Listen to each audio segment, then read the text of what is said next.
Hello there. Hello, everybody. Welcome to the Galactic Core Podcast, a potentially sad, but also what's going to be a fun final episode of the Galactic Core Podcast for now. The show is going on to, well, what I've described as an indefinite hiatus after this moment. So the show is going to be going on the back burner. I am going to be joining another podcast, so I've got something lined up. So if you're missing a bit of Andy in your life, you'll always be able to catch me somewhere else. I'm going to be guesting on all the usual places as well. I know Brandon's already invited me back onto his show and to do other bits and pieces, and the usual guys will have me around as well. So if you miss your fix of Andy in the future, don't worry, I still will be here. It's just the Galactic Core Podcast itself, this beautiful face, this beautiful setup, won't be around for too much longer. But you can always catch episodes on YouTube, Spotify, Apple Podcasts, Amazon Music, wherever you catch your podcasts, it will still be on there and you'll be able to see it. And you can always go and see my face on social media. I'm not deleting the Galactic Core Podcast social media pages or anything like that either, so you can always jump on there. And like I said, you'll see me around, so you don't need to worry about that. But we are here today to finish on a high. We've got some Star Wars chat for you.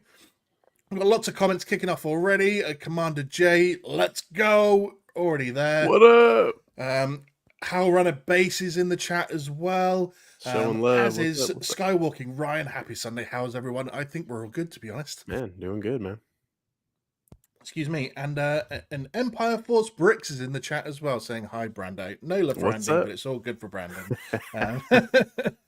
Thank you guys for all jumping on straight from the off here today. We are here to be chatting all about Star Wars films. It's a ranking list. A while back we got together and we did a Star Wars TV show rankings list, so we thought it was only right to come and finish it all off by doing the Star Wars film ranking list.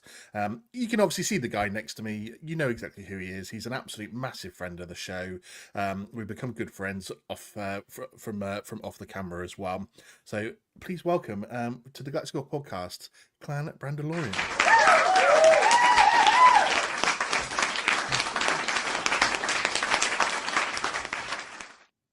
How are you doing, buddy? I'm doing good, man. Thanks for having me. Beautiful Sunday. Man, just it's kind of bittersweet, kind of like you mentioned. It's I feel like one of the first podcasts that I ever joined, and before I even started mine, was yours. So it's kind of crazy how it's coming to a little bit of a break for a while. But yeah, like you said, if you guys want to continue to see Andy, on his side, make sure you guys go follow him. What he's doing in the future will be announced soon. So, I mean, if he's still on socials, you're still going to see what's going to go on next with him. And for my side of things, you're going to see Andy for pretty much everything Star Wars related that releases in the future, because we were going to break down all of those things, just because, I mean, we're like peanut butter and jelly when it comes to the new Star Wars, so that's, you guys will see Andy here on my side. But for this, man, I am so excited. And I also think you're moving in a good direction, and it's not like you're giving up, which is great, because you don't need to stop podcasting and talking nerd stuff. So I'm glad for that. Well, as you very well know, doing it all solo can be extremely tough. And I've always said, looking back, I wish I kind of had a co-host to join and jump in everything with and do all this with when I first started, because it does get a bit tiresome having to plan everything, record everything, social media, everything by yourself. And so definitely is taking its toll, especially as we both know with children now as well. It takes up a lot of your time, and the fact that you still have the energy. I mean, you're a bit younger than me, so I expect you to have a bit more energy. You're a bit more young and virile and have that ability. I'm getting old and fat and slow. I'm like Jabba. I'm just slowing down and want everyone to do everything for me around me. So yeah, it's definitely sad it's coming to an end. But like I said, hey, it's just maybe a year or two I might come back and do some bits and pieces. Gone, but not completely, I think is the best way to say it for now. So like I said, tune in the upcoming week. You'll I'll be sort of announcing exactly what's happening, where I'm going, what's cracking on with that. So definitely something to look forward to. More than happy, as Brandon said, the fact that we're going to be doing a lot more together as time goes by. So in terms of Star Wars content, anyway, because Brandon did ask me. I'm glad you mentioned it, to be fair, because I wasn't sure if we were going to be saying it or not. But yeah, Brandon asked me if I wanted to get together with him every time there's like a TV series or film, and we can chat about it. I'm more than happy to do that, because at my heart, and as you can see behind me, Star Wars has my heart above everything else. So always going to be happy to do it more content. But speaking of content and things that are coming out soon and things like that, we've had a couple of trailers this week I just wanted to touch on before we got into the film rankings. So Mandalorian Grogu trailer came out. What were we saying about that? What were your initial thoughts? Yeah, dude, I think it came out pretty well. I mean, there was no dialogue, there was, not too much going on. But I feel like all of the actions spoke for themselves. So it was good to see, Sigourney Weaver, Grogu doing new things. He's swimming, he's jumping, doing awesome things. And the Anzellans seem to have a bigger part. Rhoda the Hutt's there. Mando still being Mando. And I mean, yeah, the Razor Crest is back. I mean, it seems like we're going back to the basics again. Everything looks good. Also, Visions too just came out. Not a huge sorry, El Brando take. What'd I say? But he's joking. Oh, there we go. And then Visions looked cool. So I mean, yeah, I don't think any of us really expected to see a Visions trailer that soon. So I mean, it's not long till it comes out, isn't it? It's October sometime, I think they said, didn't they? 26, 24th, 26th. Yeah, so we're really not that far, only like a month away from Vision. So it was nice to get the trailer, some returning characters as well, which is going to be cool. One of the studios doing it as well is the same production studio that worked on Godzilla -1. So if anyone's watched that film and loves it like I did, I've seen that. Psyched that they're taking part in it. So the return of the Ronin from the very first episode of Visions as well. So yeah, I'm actually quite psyched for this Visions. The trailer looked damn good. I know that the Ninth Jedi, I think, is one of the continuing stories as well that they're doing. So yeah, I'm absolutely really psyched for it. Mando and Grogu, we're always going to be psyched for it, to be fair, aren't we? So it's never not going to be a new Razor Crest in the offering. Rumor has it that it's a reward given to Mando from Sigourney Weaver's character for completing a job. So we'll have to obviously see how that one kicks in. But yeah, it's absolutely going to be amazing, I think. May, it seems so far away, doesn't it? May. I'm like, come on, what were we like, 9 months away? So it's going to be absolutely sick when it does arrive. I can't wait for it, to be fair. But we're here to talk films. Ranking lists, 12 films in total. From 12 to 1 we're going to go down. We were chatting off screen that we kind of already know what the bottom ones may be and what the top one's going to be. Anyone that knows us and has watched us either together or separately pretty much should know this. So if anyone wants to go in the chat and already start guessing, we can't confirm or deny either way because we want you to obviously stick around and see the whole rankings list. But we were joking that this is pretty much a 10 to 2 list because we know kind of everything else that goes on there. So I think we might have the same bottom one. I'm not 100% sure based on what you said just before we started recording now. But I still think the bottom two are going to be the same. So hit me with what's number 12 on your list. Okay, so like I told you before, I was like, damn. Brando definitely has Revenge of the Sith last place. Yeah, absolutely. Yeah, it's it. It's disgusting. Dude, way to spoil it, bro. Like, what are you doing? Nah, like we were saying before, I put 9. We're ranking all 9 films, and I'm like, oh wait, there's 11. Forgot. And then I'm like, oh, and then you reminded me that there's 12. So great. The last one coming in 12th place is the Clone Wars animated movie. That is, I've seen it twice. Didn't really care for it either time, but it just seemed like maybe 3 Clone Wars episodes put together in a very uninteresting story that was told. I will say, I think the premise of Jabba's son being kind of like the what am I trying to say? Even like him just being like the main focus and the reason why they're going on missions is kind of cool. Just the connection to Jabba, but yeah, other than that, not a great movie by any means. Yeah, I mean, I'm going to throw it out there. This is 11 on my list, so I may as well chip in now and talk about it rather than saving any chat about it because it's not like it's the best thing ever. Obviously, even they tidied up the animation a little bit for when the series came out as opposed to what it was in this film as well, I think. Yeah, the story's not great. The introduction, obviously at that time as well, the introduction of Anakin having his own apprentice went down like a lead balloon because everyone's like, what are you talking about? Anakin never had an apprentice. He was still Obi-Wan's Padawan during Revenge of the Sith, so how could he have had an apprentice?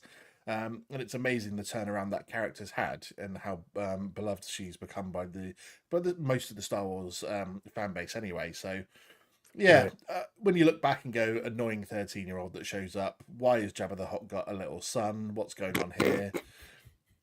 I think the only fun thing to come out of that is that's where Anakin gets the ship that he uses a lot throughout the series is like his alternative one, and that Obi-Wan trashes in on Mandalore.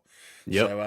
So yeah, sort of yeah. There's not much good to say about this film really, apart from it does obviously have a bit of a setup for the Clone Wars series, but apart from that, there's not that much good to come out of it. Maybe you can say like obviously like I said, Ahsoka.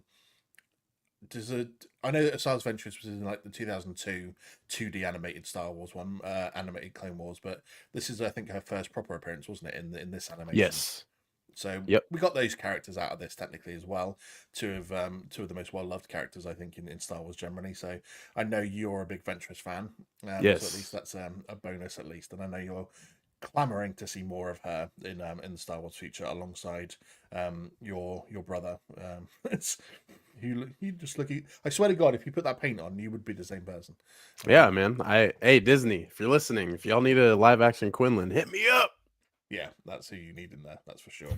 Just gotta bulk up a little bit to hit the gym. I don't know, he didn't look too bulky, to be fair. I think you get away with it now. So you had Clone Wars animated film in at 12 and I had it at 11. So obviously I'll hit up my 12, which I suspect maybe you're 11 as well. I'm hoping so, based on what we've said in the past about it. So number 12, bottom of my list, goes to Solo. Everyone, he's lying. He loves Solo. It's easily top 3 in his list. The funny thing about this film is I don't necessarily, well, I say I don't hate it. I always talk like I hate it though. I don't necessarily hate it. I just nothing this film. I just don't feel anything about this film. There is one good thing about this film for me, and that's Donald Glover as Lando.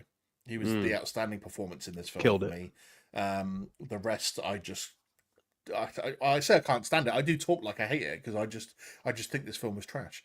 I don't think anyone needed it. I don't think anyone called for it. They just decided to do it. It did also come. It came off the back of the hate that The Last Jedi was getting. So it didn't do anything box office wise. It just did nothing really. So How Run a Base, he was a bit heartbroken that I've got Solo so low. In Star Wars Center saying he's got Solo maybe top 7 or 6. Yeah, even the quality of the film itself in terms of the writing, the plot, I just don't think any of it was that good. How they give him his name is trash. Oh, what, you've got a surname? No, I don't at all. Okay, well, you're traveling by yourself, so that's Solo. Oh, Han Solo. Like, ridiculous. Like, he meets Chewie because he was thrown in the pit and Chewie tried to eat him. So I just don't like any of this story, really. You can say maybe, was it Kira was a good point to come out of it as well. Oh, yeah. Like Dryden Voss, I'm not that fussed about. I thought Paul Bettany was a bit wasted in that role, to be honest. And of course, we do get the Maul cameo at the end. But again, I mean, that's not a bad bit of fan service, to be fair. Because I hate it when some people say, "Oh, it's fan service." Why is fan service supposed to be a bad thing nowadays? Like, right? Are you not allowed to put like nods to good characters into things that connect things into bits from other TV shows or films into it? Why is fan service such a bad thing? Like, so I think it's trash when people say, "Oh, it's just fan service." Like, yeah, and so what? It was actually a good thing. Yeah, it works. It actually works. I mean, How Run a Base is here sitting saying they're heartbroken that I put Solo bottom when they've just said Empire Strikes Back is my number 12. So yin and yang. It's all right. I'm not going to slate either way. It's just obviously you're wrong, but it's absolutely fine. You know, we're all entitled to what we want to think. So yeah, for me, Solo being in at 12, it's I just don't think this film had any place in the Star Wars universe. So yeah, it's a. Go ahead. So I was going to say Star Wars Center saying helps connect Solo to the greatest Star Wars universe, seeing Dryden in Clone Wars, but that was a post thing that they did. They only did that. Oh yeah. They only did that after when they brought back Clone Wars for season 7. So you can say if you're watching it in like timeline order, yes, that you can connect it and see Maul doing that with his Criminal Underground, and then we see him later on. But it's only a thing that they've done because Solo came out first. If it wasn't for Solo, that wouldn't have been there in the first place, and you wouldn't have missed it had it not been there. So I understand what you're saying. It's connecting everything and giving us a bit of backstory, and having those moments does bring things together a bit more. But at the same point, if Dryden Voss hadn't had a cameo in the end of the Clone Wars, you wouldn't have cared either way, would you? Because it wouldn't have made a difference. So for me, that's how I think about it anyway. But yeah. Yeah, I mean, at my 11 is Solo, but I just feel like, there's a lot of things I do like from it. I feel like the train scene is, of course, amazing. I think it was in a way it was really cool to see like how Chewie and Han met, because you really don't have any like background knowledge, watching the OT and understanding, how did these two get together and why are they together. The Solo name drop, I will say that is no. Like, come on, man. At least make it to where, I don't know, like his parents, like just take on the main name. But if that's like his, smuggler name, just like man, I forgot what Jod Nana-Wood's Captain Silvo. That was like his smuggler pirate name. Like, he had so many different personas. Maybe like Han Solo was his smuggler name. So I don't know. It's one of those things. But I do like Kira Maul. It's also a product of switching directors, halfway through, and you can tell by just like, I mean, watch the first half and watch the last half, and it's just completely different. It's definitely two-toned. But I just feel, in my opinion, I feel like Solo is just the least rewatchable for me. It's not that I hate the movie, because I don't hate the movie. It's just, it's not as rewatchable to me. And like that's kind of a factor for me liking a film, is how rewatchable is it? What's the story? And I'll definitely mention that going forward, talking about the other films. Star Wars nerd chipping in. Thanks for joining us. If we're talking Solo, that's a movie's a top 3 for me. Blew my expectation out the wall. Wow. I mean, that's a top 3 is for Star Wars is pretty heady as well, given some of the quality that is out there. So I'm glad that people like it, because I want some people to enjoy all of Star Wars. Oh, for sure. Because that's the point of why we're here. That's why we love it, because there's so much of it to enjoy. And so bits that I don't like, I know there's going to be people out there that enjoy it, and so I'm really happy if it blew expectations out the water for some people. But just for me, it didn't. It just felt like the most unnecessary movie. And considering it's weird to have such a long-standing franchise, but technically have so few films, when you think that in a short space of time, like Fast and the Furious has done, what, like 10, 11 films? Fuck, yeah. Marvel, from 2008 up until now, are on, what, 37 films? Damn, so that's crazy. years, they've done 37 films. So you think that in the space of nearly 50 years, we've had 12 films. But by the time the 50th anniversary comes around, it'll be 13 films. And obviously, like, a handful of TV series. So you think that we're not spoiled that much with films. And for me to like do a film like this when there's so much you can do and so much that the fans are clamoring for was just a disappointment. I think that's why I have it so low. Yeah, Solo. Solo is so low. Yeah, with Nerd's comment too, that's kind of crazy, because him and I talk Star Wars a lot, like outside of like in DMs, and like that dude is like very critical for Star Wars. So like just to see him say Solo's top 3 for him is just like, oh wow. So yeah, I mean, that definitely shows like, everyone is pulled into different factions of Star Wars, and that's what makes Star Wars awesome, is because there's, like you said, there's not that much, film wise. There's a lot of content, to go over, whether that's books, novels, comics, and then into live action animated. There's so many things in Star Wars to pull you in, and like that's always cool to see, is just like how different some people's opinions are. Even like How Runner said, Empire Strikes Back is number 12 for him. That's awesome to hear, because it's not the same. I think that's what makes it good. As long as, I mean, we've spoken before about how toxic part of the Star Wars fandom is, and that's unfortunate. But I think the good thing is that so many of us can get together and debate it and have such differing opinions. About where we rate certain bits and pieces, because some people love it, some people hate it. So, it's the same for all of the trilogies. Some people love different bits of it. Like, it's just funny how it changes over time as well. Obviously, we talk a lot about how people, if you want to talk about the older generation that love the original trilogy, how they hated the prequels, right? But people that like yourself that grew up with the prequels, it's like up there amongst their favorites.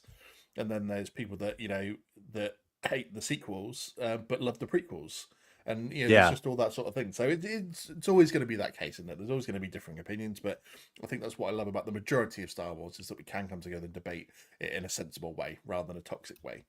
Yep. So, I mean, Star Wars Nerd just saying there's something about the movie that roped me in. I do have issues with the ending of the movie with Han. I don't think you should have had that big of a character arc. It felt like too much. It felt too much like A New Hope in terms of I guess his arc at the end. So, Mm. and Star Wars Center saying every generation has their Star Wars. That's fair. Yep.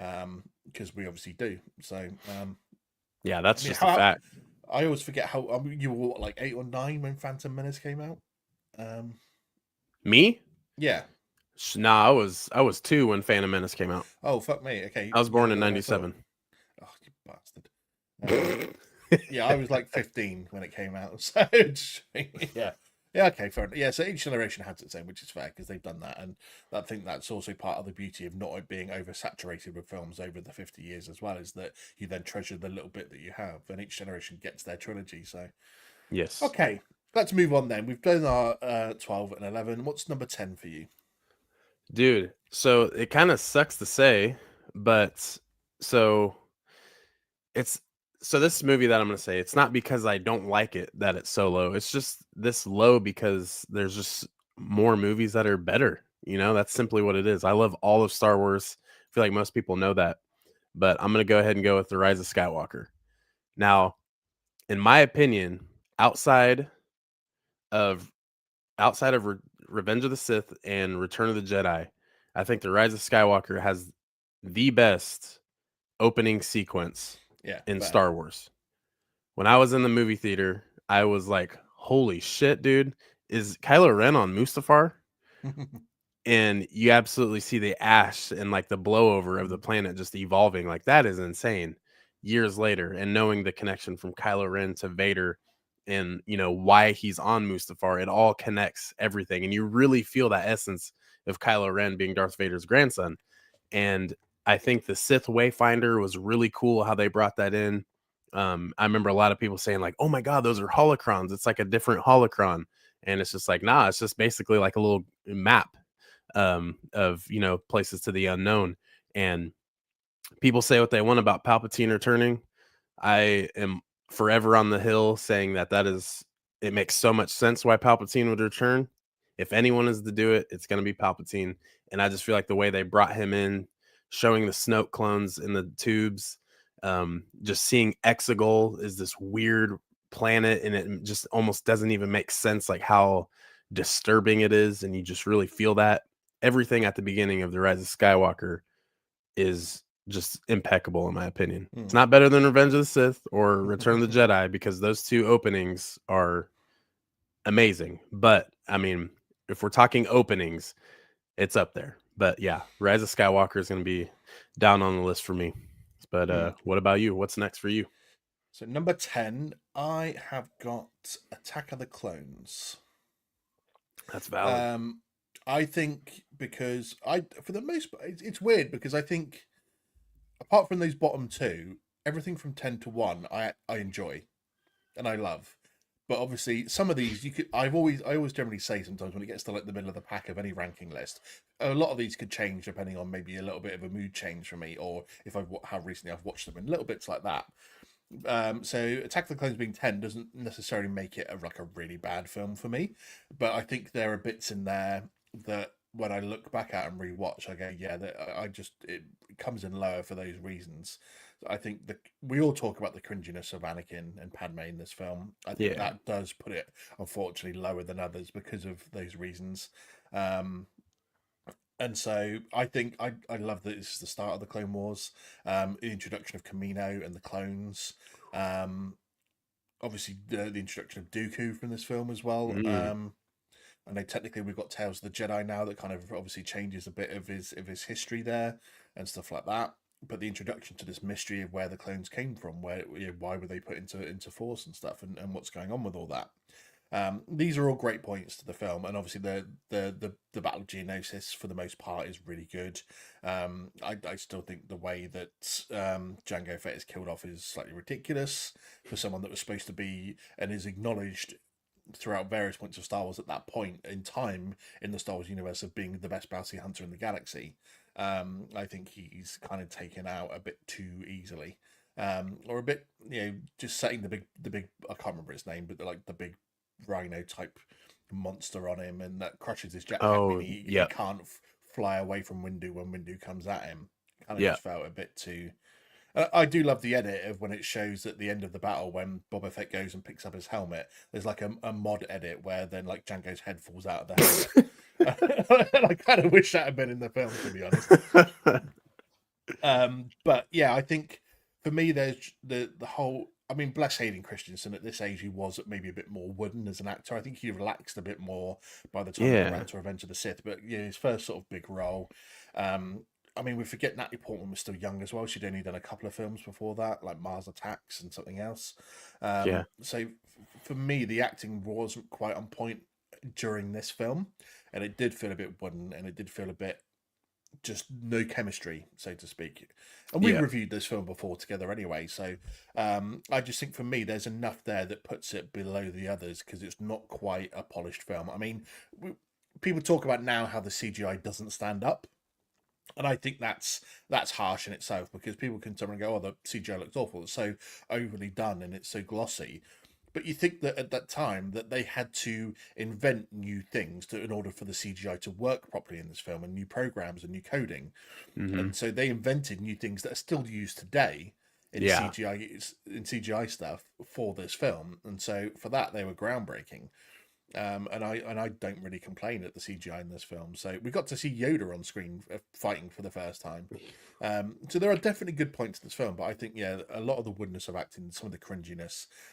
George Lucas has always been known to be not a great romantic writer, Right. or relationship writer. So that's where the film fell down for me. And so there are definitely bits here that that I think are lower for that particular reason. So that's why I've got it in at number 10. Yeah, I get that. Let's move on then. Number 9. Well, because you mentioned it already, I'm going to go for then number 9. So I've got Rise of Skywalker at number 9 on my list. I 100% agree with you that the opening bit of this is one of the best of Star Wars. I'm just going to go back because some people have been now mentioning I've just spent some people from Attack of the Clones. So Star Wars Center saying, sucks the amount of hate Hayden got for his acting in Attack of the Clones. I think he did a relatively good job given the cringe dialogue they had to work with. Yeah, I just think because he was young, he wasn't maybe fully into obviously his acting chops at that point. And so unfortunately, you've got to blame some of the writing on there as well. And obviously we talk about the toxic side of Star Wars. The hate he got for it was ridiculous. Oh yeah. And Empire Force Brick saying, in what world is Attack of the Clones worse than The Last Jedi? Well, we'll get to that when we find out where we're on the list, and we can talk about what we love and hate. And I'm pretty sure we could do an entire episode on its own about the good and bad things of The Last Jedi and our opinions on it. So, but obviously we'll get to that. But I've got Rise of Skywalker at number 9. There are still good points about this film, and being the last one of like the Skywalker saga, there is a good amount of fan service in here as well. And people going, "Oh, why is there so much fan service?" Because it's the last of the Skywalker saga, so why not? Returning characters, nods to the original trilogies.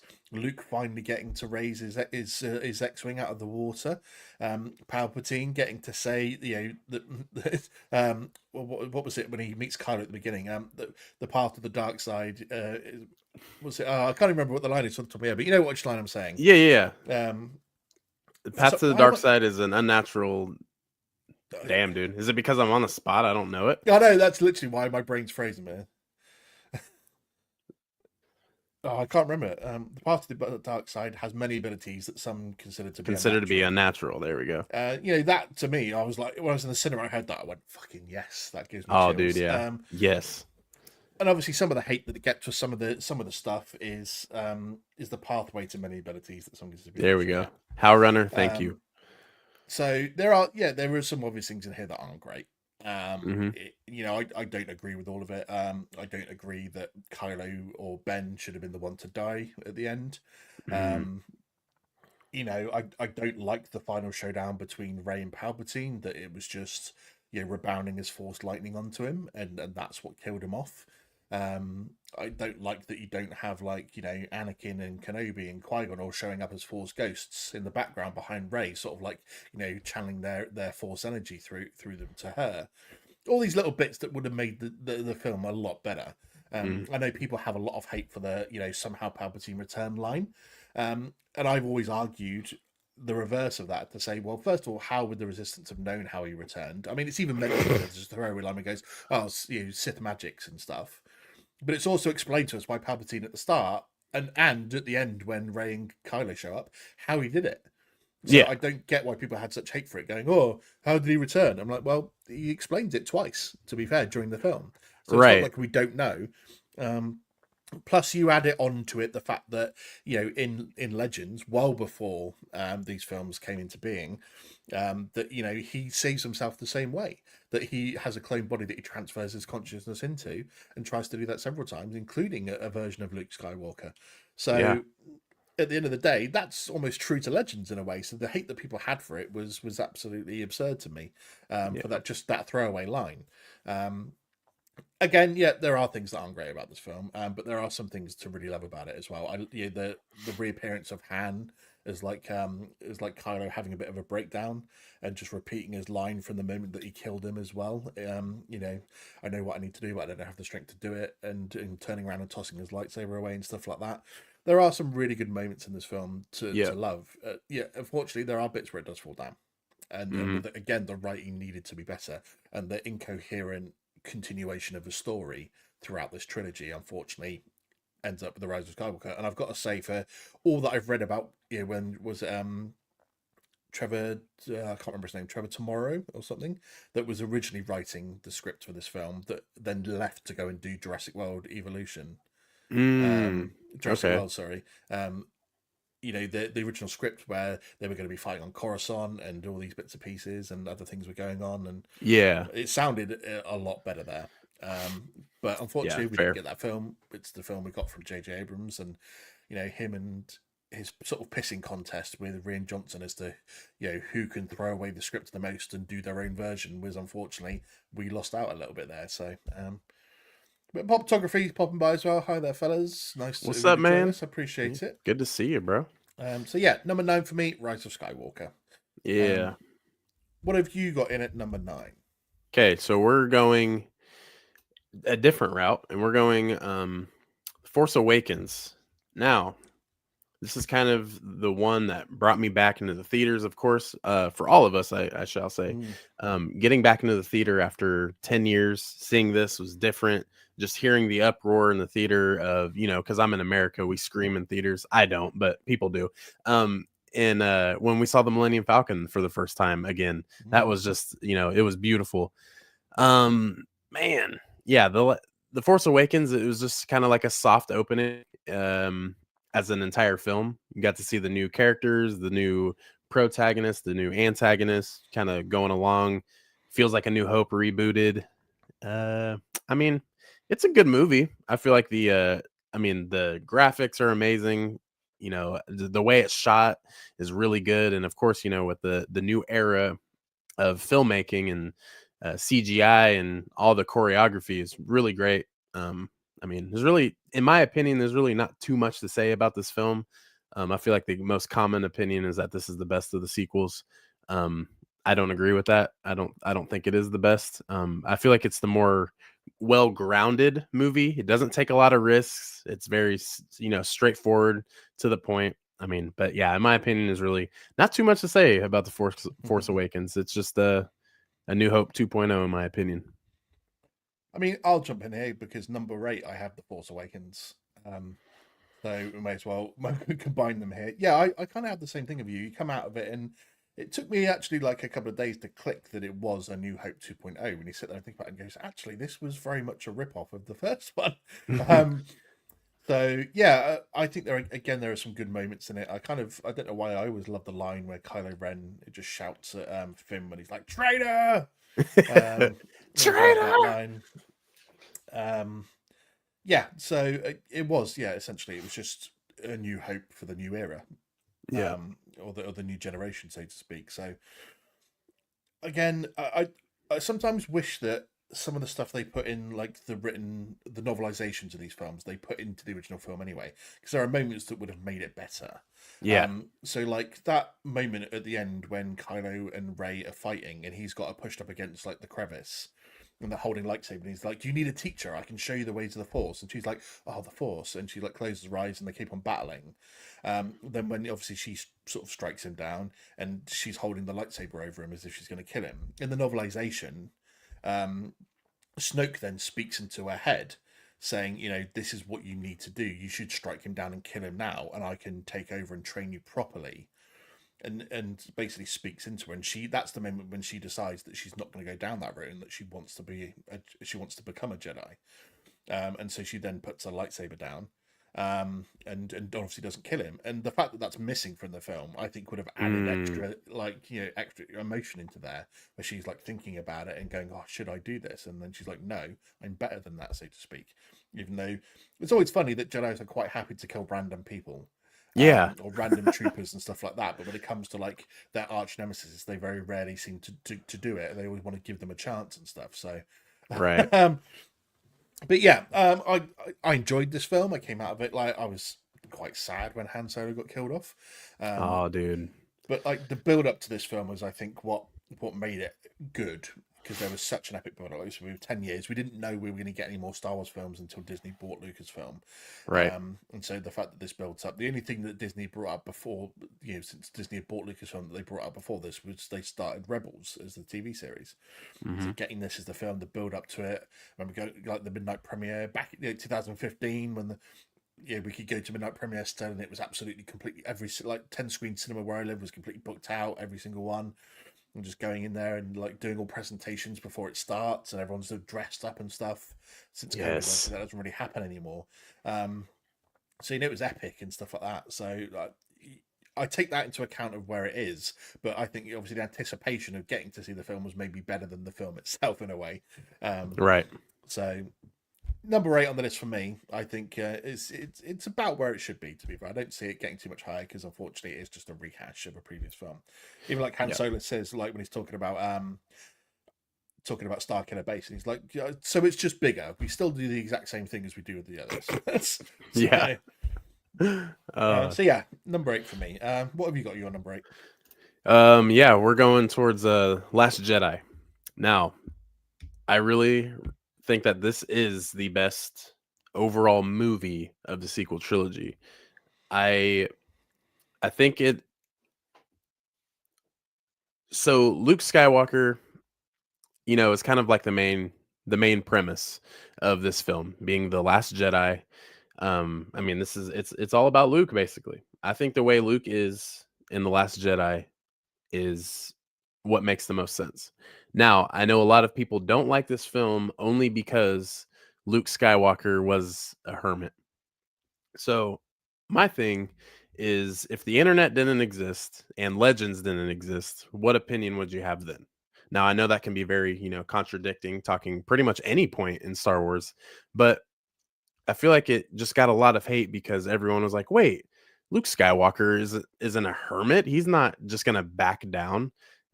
Mark Hamill even said he hated it. And it's like, yeah, but he redacted those statements. Either a paycheck from Disney is, probably going to be a lot more. And, 40 years later from what he got paid, in the original trilogy. But people also forget that Mark Hamill had some issues with the original trilogy as well. So it's nothing brand new. I mean, it's just he just happened to come out about it. So that's kind of my thing. It's just like, The Last Jedi to me is a great film. I think it makes so much sense. Luke Skywalker is hiding. Okay, the two guys that trained him were both hermits themselves. So him ending as a hermit makes, the most sense to me. And also, his point is so much different than Obi-Wan and Yoda's. They went into exile because they had to hide from the Empire, from the Sith. This time, he's hiding from the fact of the guilt that he has from taking his blood nephew, from his sister and his best friend in Han Solo. So if you let down their child, your nephew, it even shows in the movie how much guilt he felt. And it makes so much sense why he would go into hiding. He didn't want to be anywhere close to them. Apply that to a real world problem. What are you going to do? If you were in Luke Skywalker's position, are you going to go on and continue to build this Jedi Academy? Once again, that was talked about in Legends and then the EU, which I think those are great stories. but I just feel like that Luke Skywalker just would not make sense in canon. I just don't see it. But that's also just because, I mean, I also like The Last Jedi, so I that's the side of the fence I'm on.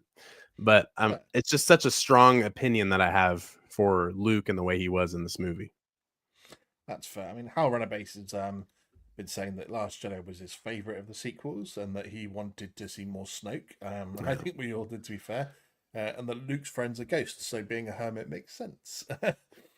Yeah, pretty much. You'd hope in maybe 30 years he'd made some more friends rather than than just Obi-Wan and Yoda. Yeah, so... maybe some porgs or something, you know.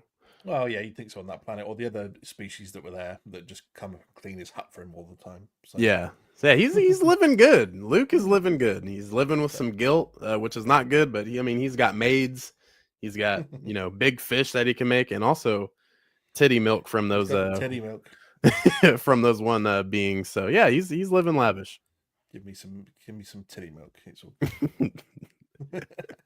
Okay then, so on to number 7. So number 7 on my list, the Phantom Menace hits in at number 7 on my list. This is one of the films I look back on almost most fondly in a way, because it was the first proper Star Wars film I got to see in the cinema. Like I said, I was 15 when it came out back in like 1999. I happened to be on holiday in America, in Florida, the week that it came out, and I begged my mum to go, and she forced my stepdad to take me because she didn't want to watch it.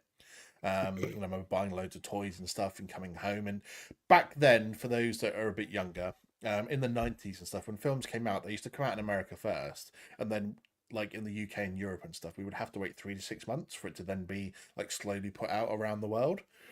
So no one got to see films at the same time. Obviously, the connections we have online and stuff, there was no immediate sort of like reviews and stuff of it, so you couldn't have any spoilers or anything like that. So me coming home and then having all the toys and having seen it and wanted to talk to my friends about it, and they're like, nope, we haven't seen it, you can't say a word to us, we've got to wait 3 months to see it, so if you mention a word to us, we're going to beat the shit out of you. So I had to stay quiet about having seen the Phantom Menace for 3 months. So some of the we love some of the Phantom Menace. Obviously, first appearance of Maul, the double-bladed lightsaber, that igniting on screen for the first time, the music, that in itself is one of the most epic scenes in all of Star Wars. Obviously, the fight between Qui-Gon Kenobi and Maul is epic as well. Especially, I always love the moment right after, or the first bit of battle right after Qui-Gon's been stabbed, when obviously Kenobi comes out from behind the the laser shield. The speed that Ewan McGregor and Ray Park go at it is unbelievable, man. So there's so much. I mean, the Naboo is beautiful. Getting to see that for the first time. The M1 starfighters I always thought was stylish. Getting to see the clankers for the first time. A lot of people talk about they don't like the political side of this, like the trade disputes and stuff like that. But you kind of need that to get into the Clone Wars and then into obviously Revenge of the Sith. So, yep. Kid Anakin, again, like we're always going to say it, like the actors should never get the amount of hate that they do when people don't enjoy the performances, don't like them, or don't like how things were done. And obviously, unfortunately, Jake Lloyd did get a fair amount of stick for his portrayal of Anakin, but he was like 10 years old. Can you really blame a kid? And he put in, for a 10-year-old, put in a pretty good performance. So, considering how many 10-year-olds do you know in real life that can speak eloquently and learn their lines and give you emotion and stuff where they need to? Yeah, there's always going to be a little bit of maybe woodness or stiffness in there because, at 10 years old, you're not proficient at doing all these things and having natural conversations or pretending to have a natural conversation. So, I still think he does a pretty good job. And this is where we can start to hate the Jedi Council as well, because they were dicks. Oh, the Sith have been extinct for millennia. Oh, fuck off, mate. Like, they were around 100 years before that, and you didn't even notice because you were too busy dicking around in the Acolyte. So, know.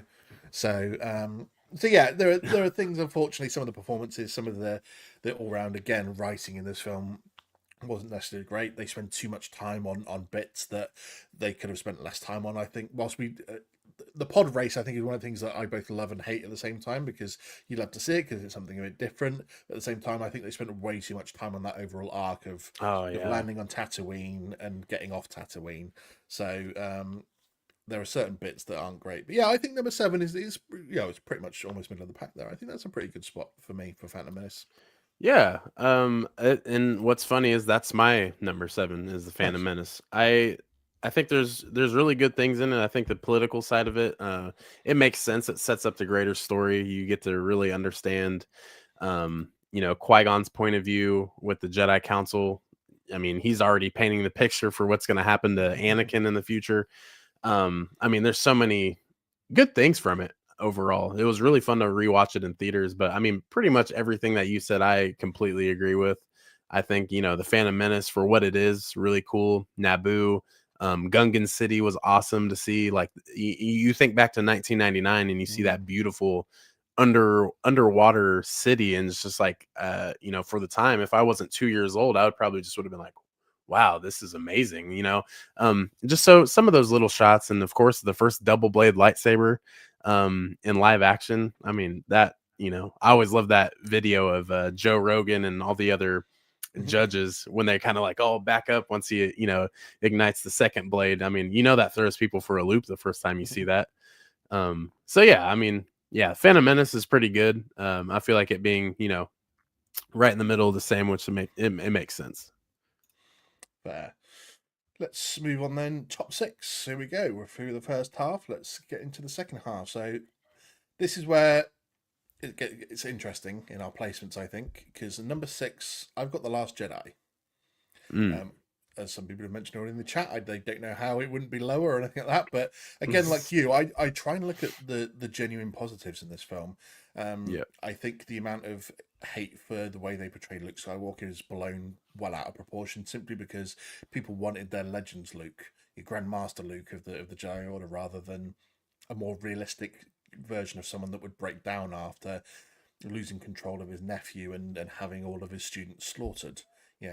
That's a hard thing to come back from for anyone, even like anyone who's got good mental fortitude. So to go off and do that, and there are definitely parts of this film. I'll get the parts out that I don't like out the way. So obviously the whole Canto Bike Casino stuff, the side mission for Rose and Finn seems it's slightly ridiculous. Yeah, it took long. It was slightly ridiculous. I know it's supposed to be character building for Finn. At the same point, you could have done something else that would have built his character up 5 times more and done it in half the time. Yeah. So for me, it was an unneeded part of the film. I don't necessarily like half of the crate battle either. Towards the end, I think some of that was again pointless, and some of it was cringe. Like again, it's all about, for me, sometimes timings of how long things can take when you want to be realistic. So when Finn's going directly, he wants to barrel down the middle of that laser gun, and like Rose had already turned around and was halfway back to the base, and somehow manages to turn herself around, do a big arc, and crash into him to stop him from doing it. I'm like, I don't get how you have the time to do that. And then followed by the whole, we don't win by, what was it, by killing what we hate, we win by keeping what we love, or whatever the cringy line was, and then kissing him and passing out. That, to me, if I never saw that again, I'd be more than happy, because that was one of the most ridiculous moments in all of Star Wars. The fact that she managed to catch up with him and stop him, and that, to me, I definitely didn't want Finn to die in this film, but even that, if he did die at that point, it could have been a justifiable end to his story arc. A way to sacrifice himself for everyone to escape, get back to the base and escape, whilst he took out part of the First Order. Right. So I'm glad it didn't, but I mean, I didn't even touch on the Rise of Skywalker about Finn's story. I don't want to do that, because that enraged me as well a little bit, which is probably why Skywalker again goes down in its estimation. But so good points for this film. I do like the way they went about things. I do like that they did something different with Luke. But overall, I think there's a lot more depth to this story than people really realize. They just look at what they did with Luke was awful. Oh, this was awful. That was awful. And I'm like, did you actually even look beyond, like, Rian Johnson was trying to create themes for this film in terms of you getting to think a bit more deeply about things. And I think a lot of people skip past that and don't really realize it. And Empire Force Brick saying that they would rather watch paint dry than The Last Jedi. And he also hates Rose. So it's just one of those ones that, again, the actress got terrible hate for her role in this film, and again, I think that's down to the writing. Unfortunately, I don't think Rian Johnson and the writers did a great job of portraying that particular character, because again, they gave us some really cringe moments. But the start, in the fact that, like, the bomber's getting taken out because Poe isn't responsible enough as a leader, even if they do get to blow up the dreadnought. And if any of you have played the Battlefront 2 story campaign mode as well, you'll see that ties into that, because they're the ones that find the information of how to destroy the Dreadnought and pass it on to Leia. Yeah. And so that is good ways that it ties into other bits as well. And yeah, I obviously like Luke trying to train Rey, and the fact that she's so stubborn, and the connection then that Rey and Kylo have and what they're going through. Some people go either way on the Praetorian Guard battle, because some of the choreography is pretty cringe and there's definitely mistakes in there. At the same point, some of it's really cool. And then the dope. speech that Kylo tries to give Rey about joining him at the end, I really enjoyed that. Yeah. Stop! Quit holding on! I did, yeah. Holding on. Let go! Let go! I did absolutely fucking throw a fit though when they snapped Anakin's lightsaber in half. I know. It's like, do you know what you just broke? I mean, I Quit definitely playing was with not shit. happy when Luke throws the lightsaber over his shoulder when it was at the start of the film. I was like, how disrespectful you are to your father's lightsaber. Yeah, that thing killed kids. Yeah. And then, yeah, the youngling slayer 9,000 over there. And then obviously, yeah, they snap it in half because they're squabbling over it. And just to me, that I'm such an Anakin lover that I'm like, how dare you treat his lightsaber with such disrespect? And in order to like, even just the writers going, how dare you write a scene where you actually snapped it in half? That's a legacy piece of Star Wars right there. I don't give a fuck that Rey puts it back together again for the next film, using techniques that she learned from the Jedi texts. But, you know, and talking of the Jedi text, I enjoyed that bit of the film as well. And obviously the Yoda cameo. It was a beautiful, beautiful cameo to sit there and have a go at Luke for failing to be the teacher that he needed to be. And obviously using the cosmic force to start the fire that burns down those little Jedi huts. And then sitting there with Yoda's theme at the end as and he teaches him that, you know, failure is the greatest teacher. To me, that was one of the most beautiful bits in all of Star Wars. Those 2 or 3 minutes were perfect to me. So, and obviously the bit at the end with Luke showing up. I mean, obviously it takes us a while to work out that it's a force projection. And obviously you kind of know because he turns up. Obviously, you know, in a way, he turns up with like, you know, Anakin's saber, and he's got dark hair and he's slimmer and stuff. Yeah. So, but just that, but he shows up and he just, you know, says sorry to Leia, and then like the music build up of that as well, is when he walks out in front of the First Order. Is, to me, I love that music as well. He gives a cheeky little wink to C-3PO, and then he just marches out, and obviously he goes to face Kylo, and you know that's all good. What, you know, I just love that whole thing, and then for him to then die at the end because he's used all of his Force energy that he's tried to get reconnected to, and go. So I know that there was always the original plan for this trilogy that each film would obviously focus one of the original 3, and that each would have, so like obviously the first one was supposed to be about Han, the second one was supposed to be Luke, and obviously the passing of Carrie Fisher threw everything into the mix, unfortunately, because she was supposed to obviously take a center stage in the third film of the trilogy, and would have died in that anyway. So, you know, I have no hate for the fact that they also made Luke pass on in this film. I just think it was.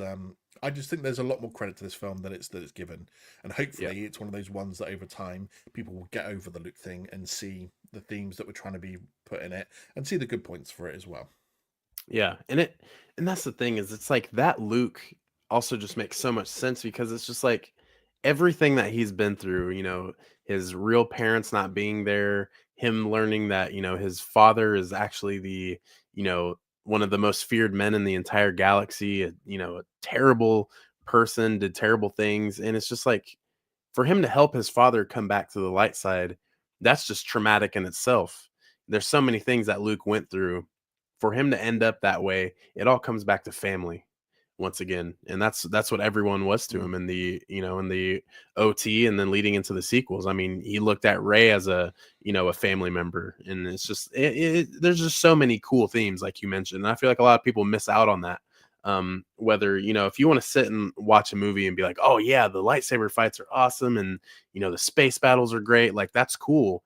But like, this is that same thing where it's, I mean, and no one blow this up, but it's like Andor in a way. It goes to the left, and it definitely tells a different point of view, and it takes a good risk to where it's, you know, it's speaking more than blasters and lightsabers and the fighting. It's more of a, okay, here's an actual story that helps build the overall theme of said story. So I mean, yeah, the Last Jedi does a really good job with that.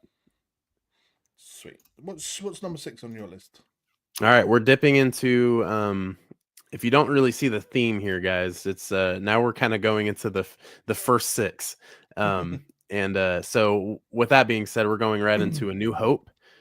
It said it all. This is what started Star Wars. This is what shapes the galaxy. And there are themes and other series and movies that shaped this start into the original trilogy to paint an even bigger picture.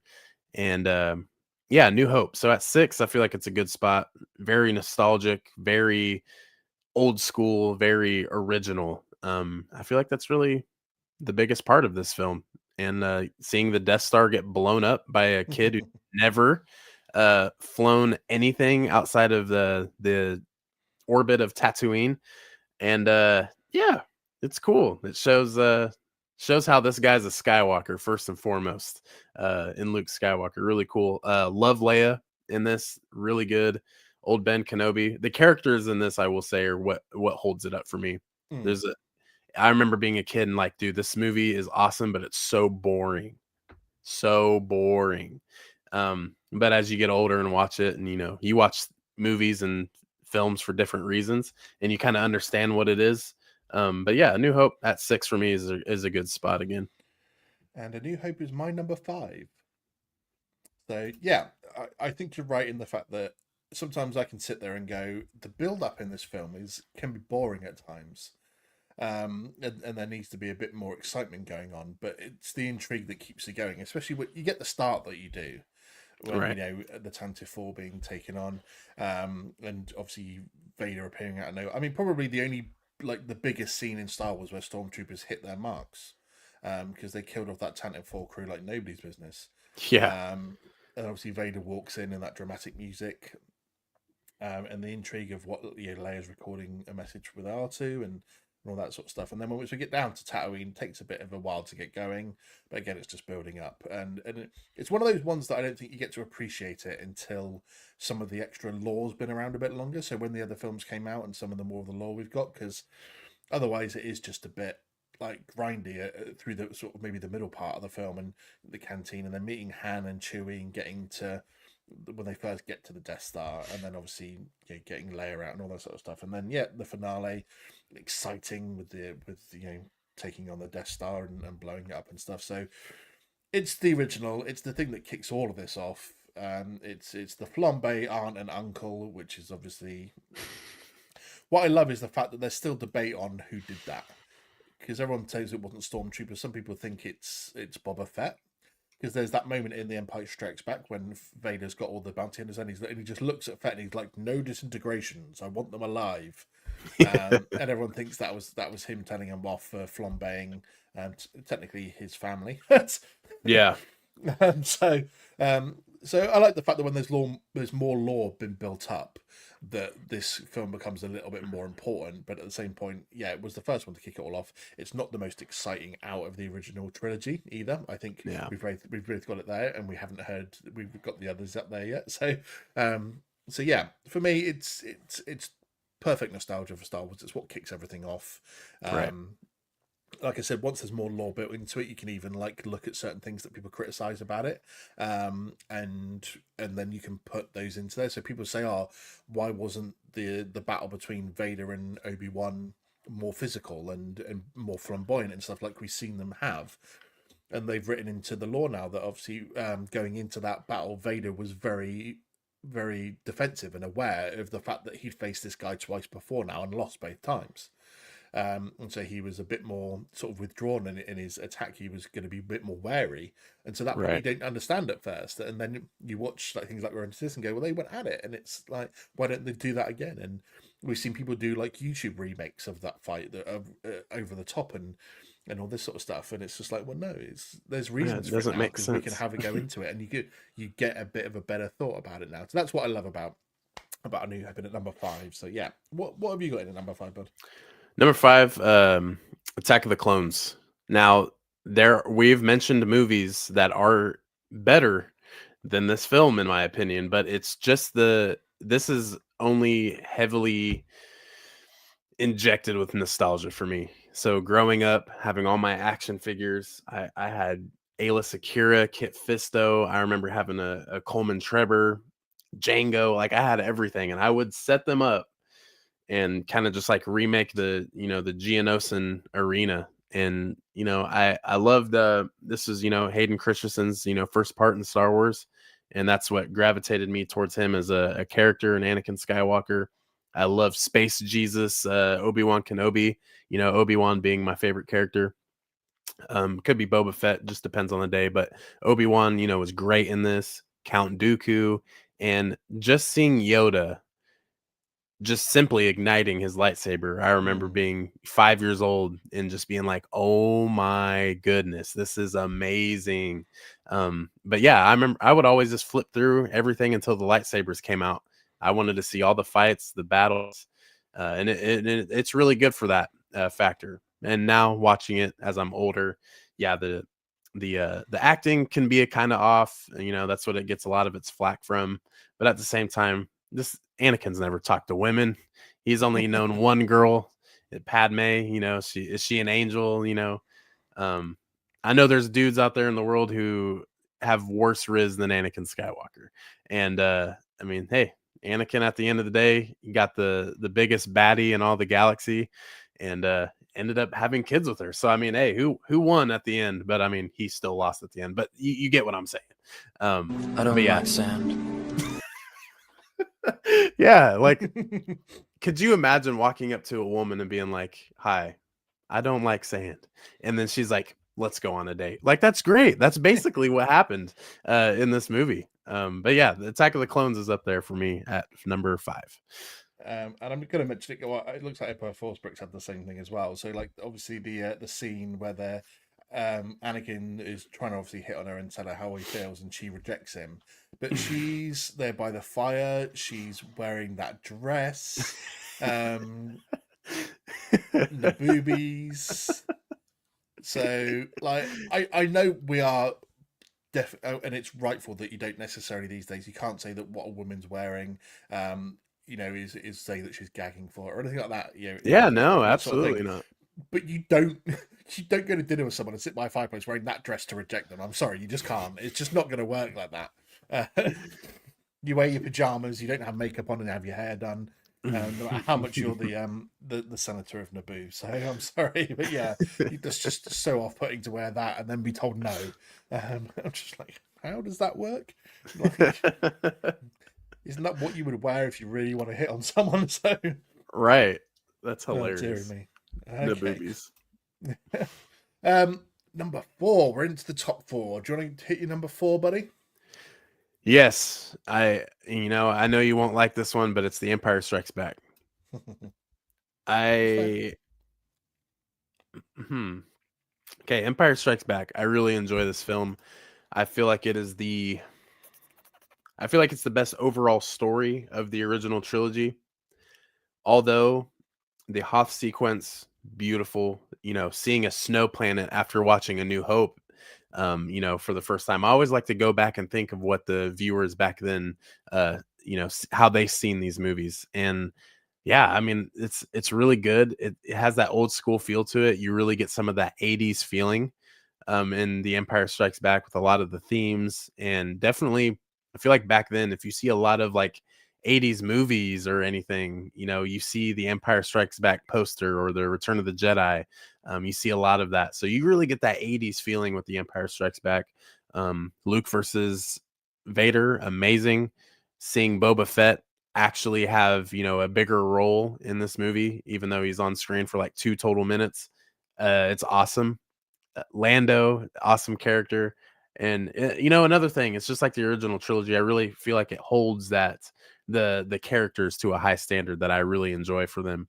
But I mean, the overall story is amazing. I think it's great, and it really takes off and leads up into Return of the Jedi.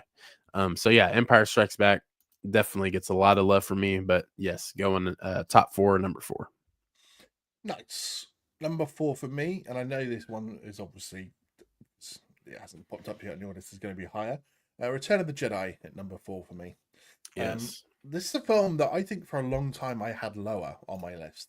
And I think over the last maybe 10 years, I've appreciated it a lot more. And I think it's probably the last third of the film that I appreciate a bit more. Anyone that knows me, again, I'll get the bad stuff out of the way first. But anyone that knows me knows I fucking hate the Ewoks. They absolutely do my head in.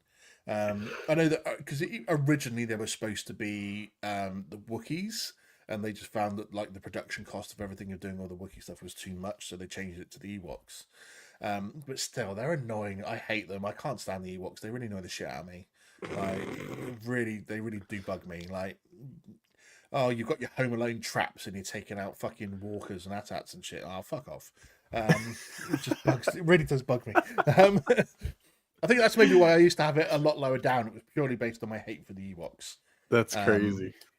So I just I don't like the Ewoks. There is a lot of good about this film, and like I said, I think the last quarter of, if you're taking the battle with the Ewoks out of it, so the run up to the obviously final showdown, the reveal of a Death Star 2, obviously we got that early on, but the fact that it's now operational is obviously a big thing in there as well. Han handing the Millennium Falcon over to Lando and Nub to fly. But then to me, it's the interactions between Luke, Vader, and the Emperor that I absolutely adore about this film. Even if you go back to before that, to when Luke gives himself up to Vader on Endor, on the forest moon of Endor, and the conversation that they have. Luke's like, I can still feel the good in you. It's there, and he's like, and Vader's just like, no, it's gone. You can't change things. I have to obey my master. That's just how it is now. And either you'll obey him or you'll die, because that's well, by that stage it's like 23 years as a Sith. Vader's been, so he's just given up hope of ever coming back from that. But then obviously the conversation between the three of them and the battles. It's, to me, that's what the thing I love the most about this film. Even if you go back to obviously even earlier in the film with Yoda dying, and Yoda would rather go to sleep and die than reveal that Vader was Luke's father. He's like, man, you got to figure that out on your own. He's like, be honest with you, is Vader my father? And he's like, yes. Sleep I must, rest I need. And pulls Qui-Gon's cloak over him. He's like, no, fuck off, mate. I'm not telling you shit. And then obviously, and then the reveal of obviously that he has a sister, and he's able to work it out, and then the infamous from Kenobi. What I was telling you was correct from a certain point of view. You just lied your ass off, essentially, mate. Thanks for that. So lots to love about this film. It's definitely up there, and the more I've seen it over the years, the higher it gets on my list. And I think it's all down to the interactions between Luke, Vader, and then later on with the Emperor part of that as well. So I love all of that about the film. That's what makes it perfect for me. Yeah, those are all very, very valid. And now we're like getting in the top 3. You heard it here. Brandon hates the Ewoks as well. He said I was valid. Yeah. Hey, I am hoping for an Ewok village for Lego to come out. Absolutely, give me that. Right. That will be a center part of the collection. I know it's still to come for you on your list, so I'll give you your chance to defend the Ewoks in a bit. It's fine. Yes, it'll be okay. Top 3. Here we go. The best films in all of Star Wars. Number 3 for me, Rogue One. Yep. This film is now even more impactful given the Andor series, and this ties into what I was saying earlier about the more lore you get put into place, the better some things become because of it. And Rogue One is one of those films. The fact that it already went off in the fact that it ended an hour before A New Hope starts already gives it an extra boost because it's so directly tied in. Again, some people when it first came out not happy because it wiped out the Legends version of what happened in Kyle Katarn, getting the Death Star plans, blah, blah, blah. Don't care. This was a standalone story that technically involved no Jedi. Mm-hmm. Technically, there was a Jedi involved, but not anymore, so to speak. Because I know they were very itchy, but it was a film still sort of themed around the Force in a way. because they talk a lot about the Force in this film. Obviously, you got Chirrut Way and them lot that are there as well, and the fact that the Force got everyone to do exactly what they needed to do in order to move the plot on before getting killed off, especially obviously as we know the finale to the film. So the fact that everyone does what they need to do. So Chirrut Way manages to, get to the center console and open the communications line so they can tell everyone up in the space battle what's going on. The fact that then Bodhi manages to get the message out before his ship gets blown up. Man, The fact that K2 manages to locate the files to let Cassian and Jin get it and climb up, and they manage to get the message out just before they're obviously then killed by the Death Star explosion. So it's just the Force got everyone where they needed to be before killing them off. And so while this isn't technically a story about the Jedi and the Sith, and it's a setup for a New Hope in a way, it's still very much Star Wars based, and not just because it's in the Star Wars universe, but because the themes in it are very much a Star Wars theme for me. Obviously, there are so many great moments in this anyway. And we're always going to talk about the hallway scene for Vader, which I could literally orgasm over. So I think I might have come out a bit damp in the cinema after that. So, dude, that's a beautiful, beautiful scene, man. What, me getting wet to Star Wars, or just the hallway scene? Well, the hallway scene. You do what you got to do on your own time. So yeah, there's so much to love about this. And even if you've read the prequel novel called Catalyst, which sets up a lot of what Krennic and Galen Erso were doing before that, and sets up to him leaving and running away from the Empire. So there's so much to love about this film. There has to be a top 3 film for me. Yeah, Carbonite's saying the hallway scene is simply Darth Vader thirst trap. Yeah, absolutely. Yeah, bro. It has to be, because there's nothing else that we've called. Anyone that's a Vader fan has called for a scene like this in live action for so long, and it was so brutal. I could literally just do one episode on that entire scene just on alone. So, Alex for the Pause jumping in to join us as well. I appreciate you stopping by. What's up, guys? What's up? So yeah. Rogue One goes at number 3 for me. It doesn't quite hit top 2, but I could not omit it as a top 3 place, especially like I said, you got a New Hope follows on straight from it. Everything from Andor now, especially, that adds to the story of it, and it doesn't let Andor down in the fact that Andor was so good that the following on from that, in a way, if Rogue One sucked, and I don't think Andor could be as good, because you know what comes from that. We know what happens to Cassian and stuff following on. So when Andor's coming out as a series, we already know his fate. And so if Rogue One wasn't good, and wasn't a good film on its own, Andor wouldn't be as good, I think, to join onto it. So all of it combined elevates it for me to definitely a top 3 place. Now, what have you got in it? What have you got number 3, buddy?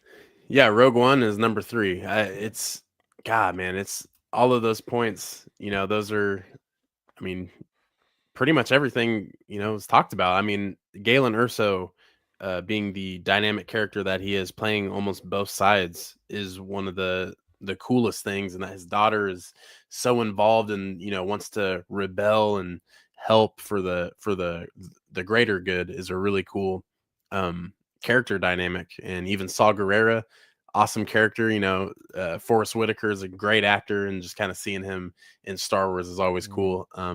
But then I feel like you can't talk about Rogue One without talking about A New Hope and the Andor series. I mean, just straight Andor and Rogue One are just straight enhancements of the original trilogy. You really get to see that dark side. You get to feel the Empire's wrath, and it's one of those things that you see that in the original trilogy, but you don't really get to understand the full power.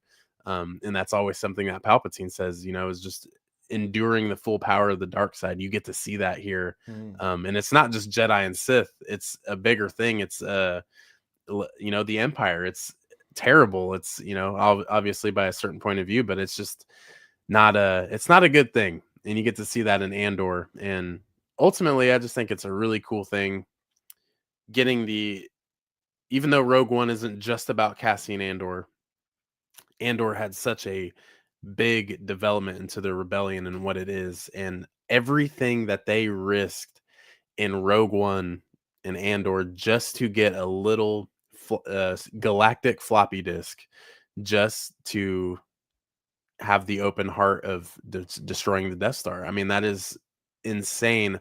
Everything they had to go through and the struggle and all of that just to get the Death Star plans. And it's a great movie. The tone of it is, it's different than, what we see in Star Wars, but it is one of the most like Star Wars movies, if that makes sense. It's bigger than lightsabers and blasters here. Absolutely. And we even get a little cringe like Anakin joke in there. Obviously when he meets Krennic as well. So yeah. Yeah, dude. And that's another thing is like Krennic. How awesome is Orson Krennic? Great character. Love seeing the he's like Tarkin, but in a different way. He's more stubborn. Tarkin was more of the kind of the slow, not to the extent of Thrawn being a strategic planner, but Thrawn, or not Thrawn, Tarkin was basically Thrawn, but the opposite. You put those two together, you're in trouble. But I mean, yeah, Tarkin in himself held his ground until the Death Star one blew up. And I think it was cool to see all those original characters come back in Rogue One. So yeah, Rogue One at 3, awesome. And the Carrie Fisher deep fake, that was really cool for its time in 2016. Yeah, fair. I know what your number 2 is, so if you want to crack off and Howard and I both saying Krennic is a diva, and I love it. Yeah, he absolutely is. Yeah, 1000%. Very wrapped up in his own ability. So, but yeah, hit us with your number 2. Number 2, Return of the Jedi. Now, this is really close to my number 1, but it's only because everything at the beginning does it for me. Now, Jabba's palace, the Sarlacc pit, all of that is some of my favorite in all of Star Wars. The Book of Boba Fett, going back to Jabba's palace, was, something that I was just like, man, we are finally back in this sacred place that I love. I would love to spend the night at Jabba's palace, not in the, not in the depths of it, not with the Rancor, but I want to see more of it somehow, some way. So, you can't talk about, Return of the Jedi without talking about the final duel. Maybe the most important duel in all of Star Wars. You can look at the Battle of the Heroes, in my opinion, which is the best choreography, the best fight. But we're talking about Return of the Jedi. It's a great film, and I think it really concludes the original trilogy in a good way. The heroes win at the end. Evil is wiped out for now, and man, it's awesome. Now the Ewoks, I will say, it's not.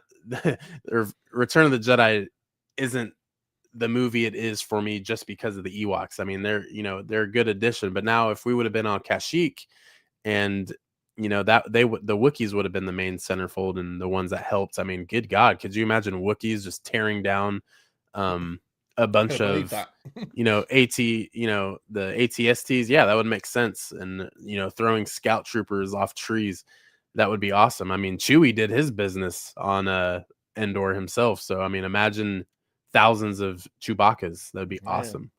But yeah, I mean, it's also one of those things where the Ewoks, and of course with, budgeting issues and filming issues, there's something on YouTube that I watched, and they were talking about how it was a lot easier back then to get shorter people than to get tall people. So that's one of those things. Ewoks, they're little creatures, played by shorter humans as the actors, which is a really cool thing. At the same time, I mean, this kind of kicked off Warwick Davis's career. I love seeing him in Leprechaun, seeing him in Hobbit. There's so many different things that he's a part of, and yeah, I mean, cool. Ewoks, cool. Lego, if you're hearing this, make an Ewok Village Master Builder series. That'd be awesome, and I'll buy it. Yes. Nice. Number 2 for me, Empire Strikes Back. The original bad boy film, in terms of one of the few films of its time where the villain sort of kind of wins at the end. Yeah. You don't go away with the heroes feeling hopeful. They're downcast and they've been sort of beaten. Pretty much one of the biggest plot twists of all time. Happened in the secrecy that they went through to get that. We've all heard Mark Hamill tell the stories that only George Lucas, him, and one other guy knew. So he's like, if it gets leaked, then we know it's come from you because it went in the US too. Right. So in the fact that they sort of tried to keep it quiet by recording a fake scene where he goes, Obi-Wan killed your father, rather than it being I am your father. So one of the most misquoted lines of all time in Star Wars as well. Yeah. Everyone seems to think he says differently, doesn't he? So but yeah, iconic film from start to finish. Just such a good film. The introduction of Lando as well. Even the weird sort of space bit where the Star Destroyer is hunting down the Falcon. And obviously we get the big space worm and stuff, and it's just all of it was brilliant for me. I love every minute of The Empire Strikes Back, and for a long time this was also my number one, and it slipped down just because my love of the film, what number one is, and the repeated exposure to it. So I don't think there's really a bad thing I can say about Empire Strikes Back. Yeah, I just think it hits every note for me in terms of what you want, and because it was the original, like I said, the original film where the villain walks away at the end being more successful than the good guys. That was a rare thing to see, with the iconic plot twist. All of it stands up for me is and obviously meeting Yoda technically for the first time in Star Wars, this mad, deranged, short little frog, as everyone used to call him, and turning out to be one of the strongest Jedi that's ever lived. Right. And watching his abilities and his wits and his wise remarks to Luke, and just like, you underestimate me so much, because obviously Luke was, as we know, a whiny Skywalker. That's where the term came from, the whiny Skywalker trait, and the fact that he just doesn't have enough belief in himself either, or the fact that Yoda can actually do this, and then Yoda just proves him wrong time and time again. It's just lessons to be learned here, all over the shop, which obviously does lead us to get such a good scene, as we know from The Last Jedi, when obviously Luke and Yoda have their scene. So yeah, there's so much about this film to love. It really hits the high notes for me. Aaron is saying, damn, I'm sorry I said it was my number 12. We said it's all good, buddy. It's all good. We know a lot of the people, as we've already said, have different opinions. A lot of people have Last Jedi far lower than we have it, and you just have Empire Strikes Back at number 12. I think it's wild that Clone Wars Animated goes higher than Empire Strikes Back. I will say that.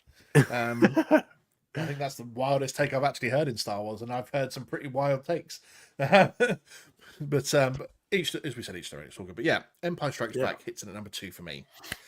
That leaves us with the number 1 film, and we've both got the same thing. We already knew this was going to be coming. The only film that hasn't been mentioned yet. Take it off, buddy. I mean, first and foremost, we've actually done a full review of this film before as well. So if anyone wants to see that, you can jump on Galactic Core Podcast, and you'll be able to find a full, I think we almost did like 2 hours or something, review of this film. Oh, yeah. We had a lot to talk about, but yeah, take it away, buddy. Number 1, man. It's for so many said reasons. The Revenge of the Sith, from start to finish. Number 1, Revenge of the Sith, from start to finish. You get a good paced film. It starts off, the stakes are high. We gotta meet new characters, General Grievous. We get to see, continuation of Count Dooku. We get to see Palpatine. We see all of these characters once again.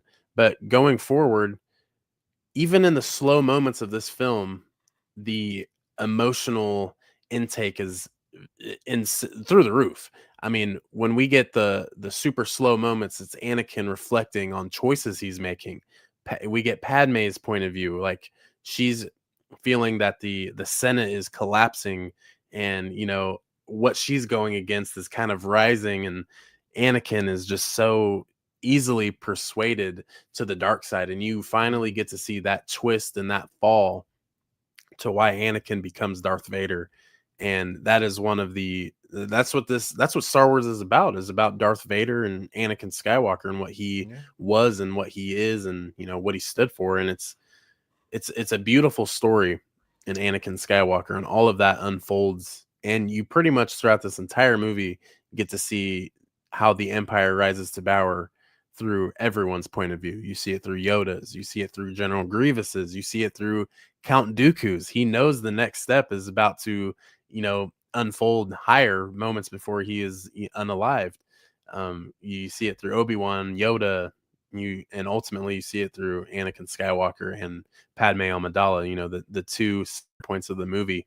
I just feel, and it's one of those things where I go back and think of someone who grew up with the original trilogy, and whether they liked it or not, just seeing how Anakin becomes Darth Vader, watching all that unfold is just mind-blowing to think about. And for me, it's beautiful. It's a one-of-one movie, and I could watch it over and over every day for the next 10 years and not get tired of it once.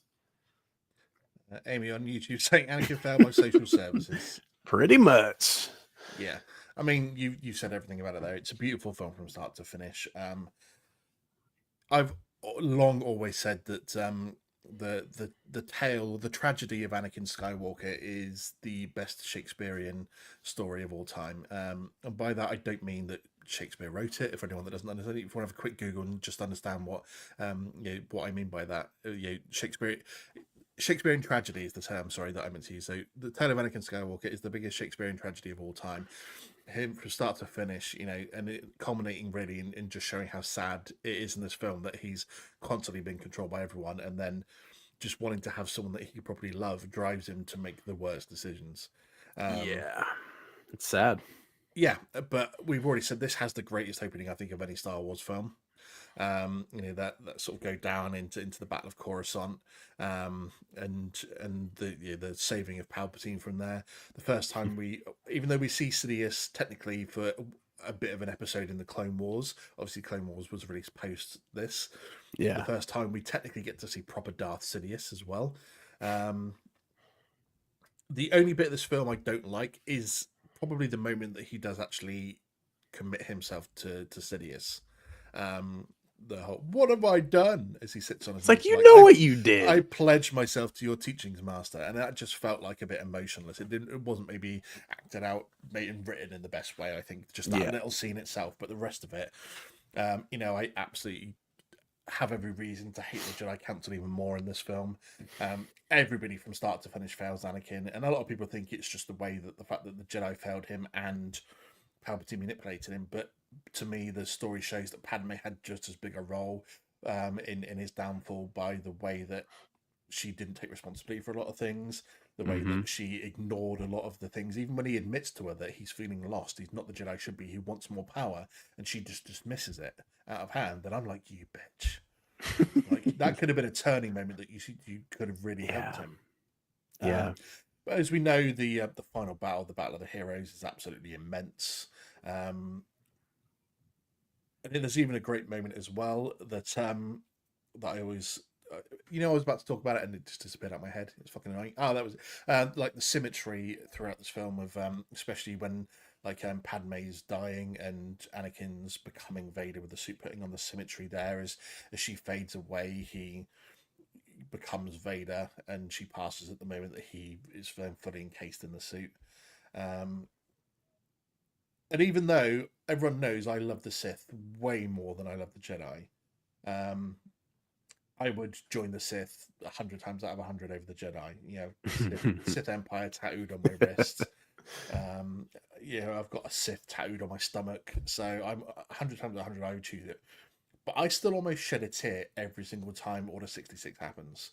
Oh, dude. It's just such a huge moment and a graphic moment in the Star Wars universe that you can't help but feel sad, especially since, because of the Clone Wars TV series, we've come to love some of these characters more than we did when we knew them and stuff. But at the same point, the extermination of the Jedi Order is still a sad thing. Yeah, it really is. Me every single time, but that's part of what makes this film so epic.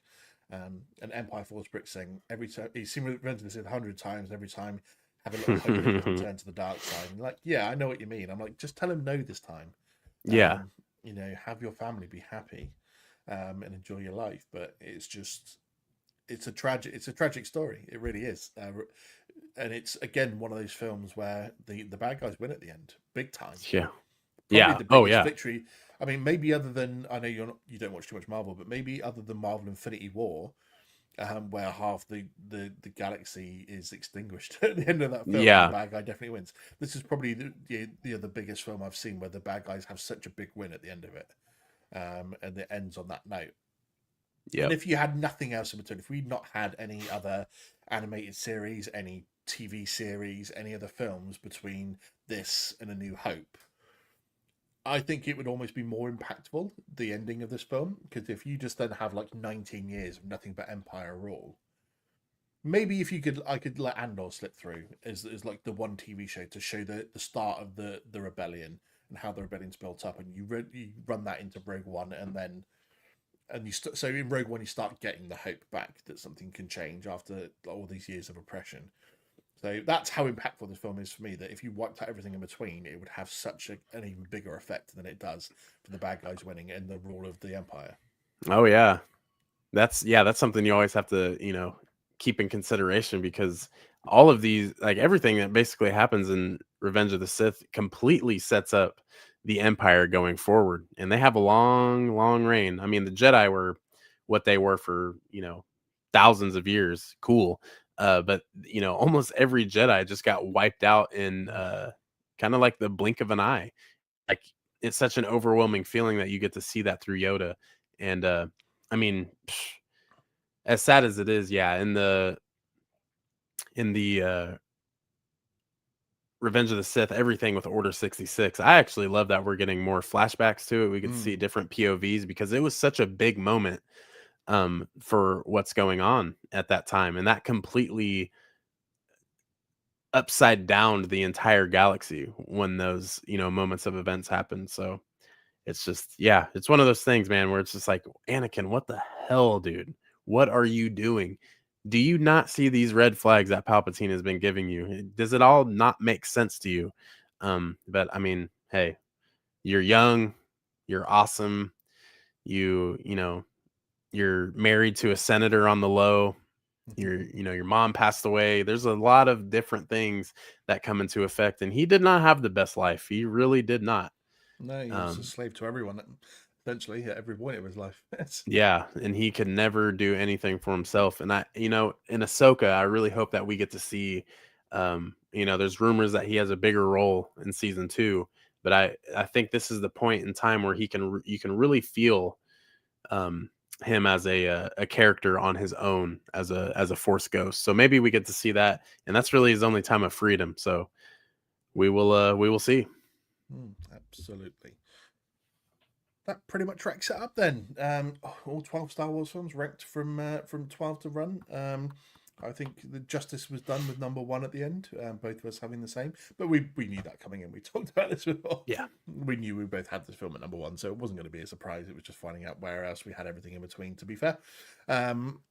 And like I said, we've reviewed this film in whole. It's worth a watch if you're going to watch that episode. You're already on YouTube. Absolutely. Just click on it afterwards and go watch it. It's all good. But Brandon, buddy, thank you so much for being here for the last episode of Galactic Core Podcast. Yeah, it's not the last episode of us together. We already know this. We've already chatted about that. But I couldn't think of anyone better and a better subject to have ended on than having you on and chatting about Star Wars. So I absolutely appreciate it, buddy. Yeah, thanks for having me. And yeah, guys, make sure you guys follow Andy on socials. It's going to be a good thing to subscribe here. The channel's not going away. It's not going to be forgotten, but make sure you follow him on socials. That way you can see a big announcement on his end coming within the the very, very short future here. And yeah, I mean, this is awesome. I'm glad to be a part of this final episode here. It's bittersweet, but yeah, he ain't going nowhere, and there's going to be a lot more of us two here talking Star Wars on either end. So make sure you guys just stay in the loop. It's really about it. Thank you, man. Huge thank you. No problem at all, buddy. Just for one last time then, let everyone know exactly where we can find Clan Brandolorian online. Yes, and Instagram, TikTok, no, not really on Twitter, YouTube, basically TikTok, Instagram, YouTube.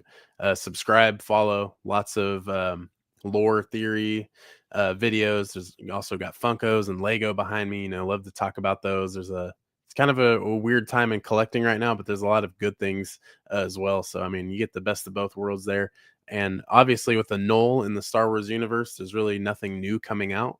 So we're just kind of picking and choosing what we want to talk about. We got some trailers. But I mean, yeah, good things like that. Make sure you subscribe, follow everything Clan Brandolorian. Beautiful. And if you want to learn, if you don't know too much about Galactic Core, because I know we've had a lot of Brandon's viewers on today, which has been amazing. Thank you for everyone that's tuned in and been commenting throughout the show. Released quite a few things this weekend on over on Instagram, just like my top 10 ranked episodes. I think Brandon appears twice on that list.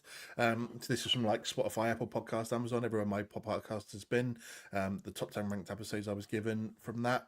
And yeah, I think Brandon, you were like number 2, and one of my other episodes you were in as well appeared on that list. Yeah. So narrowly beaten out by Joey from Krypton's Alderaan for that number 1 spot. Both of I know. both I should have sent him a hate DM. Like, I hate you. You're trash. But we actually talked about it. It's awesome. Yeah, awesome guy. Also did like my most viewed episode ever, which was covering the Acolyte finale. And just a little list on there as well of my favorite episodes that I've got to do. So you can always pop over and see that. Yeah, the announcement will be coming next couple of days about what I'm up to next, where I'm off to. So keep an eye on my socials for that. But that is it, everyone. The last 2.5 years have been pretty immense. Like I say, I use the term indefinite hiatus because I don't think the show will go away forever. I would love to come back to it at some point. It's just I've got some other things to concentrate on, and I've been given a great opportunity elsewhere that I'm going to be jumping on with. So keep an eye out for that. Thank you very much, everyone. I really appreciate it. There's only one thing left to do, and it's the one thing I do at the end of every show. So everyone, as always, the Force will be with you, always. Thanks for tuning in to the Galactic Core Podcast. Don't forget to subscribe so you never miss an episode. But until next time, go get your geek on.